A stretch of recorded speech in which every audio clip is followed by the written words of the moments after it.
Dito sa mundo ng cryptocurrency, ang biglaang pagtaas ng presyo ay hindi na po bago.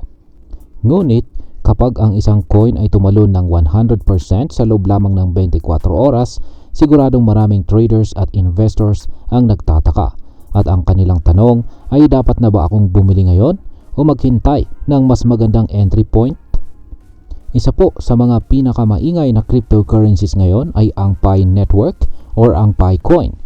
Matapos po nitong opisyal na magbukas sa mainnet nitong nakalipas lamang na February 20, 2025. Dahil dito, marami po ang nagsimulang mag-trade ng kanilang Pi Coins kapalit ng ibang cryptocurrencies o kahit fiat money.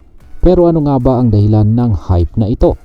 At ayan po ang siyang ating pag-uusapan sa video na ito.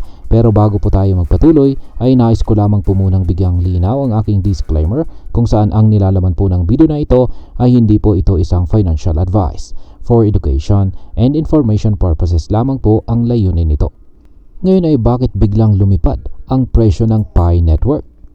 Ang pangunahing dahilan ng biglaang pagtaas ng presyo ng Pi Coin ay ang malakas na suporta mula sa community nito. Sa isang poll na ginawa ng Binance sa X, dating Twitter, 85% ng mga sumagot ang nagsabing gusto nilang makita ang Pi Coin kay Binance.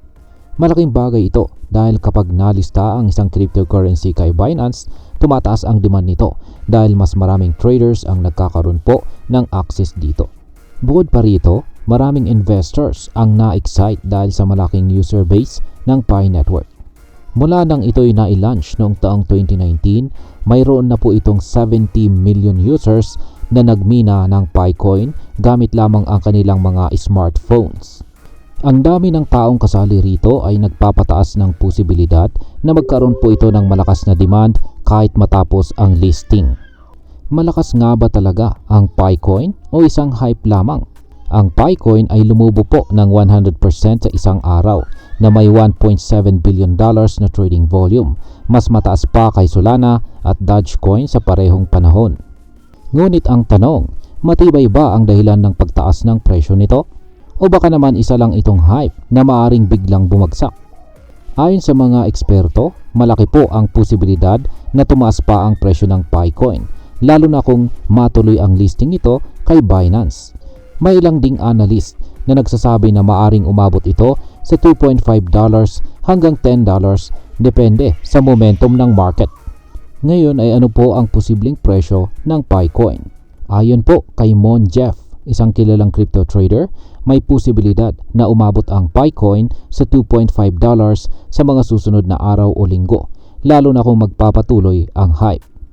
Samantala, sinabi naman ng analyst na si Vega na kung makuha ng Pi Coin ang inaasahang listing kay Binance, maaari po itong umabot sa $10. Bagamat maraming nagsasabing masyado itong mataas at maaaring hindi agad mangyari.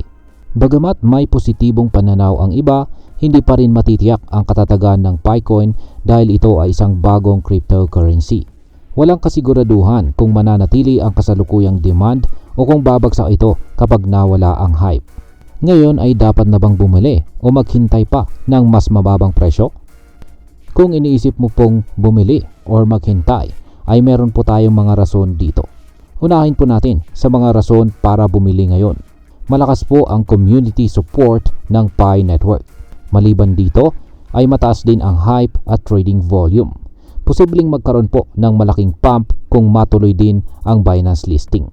Pagdating naman po sa rason para maghintay, ay napakataas ng presyo ngayon. Posible po ang biglaang pagbagsak.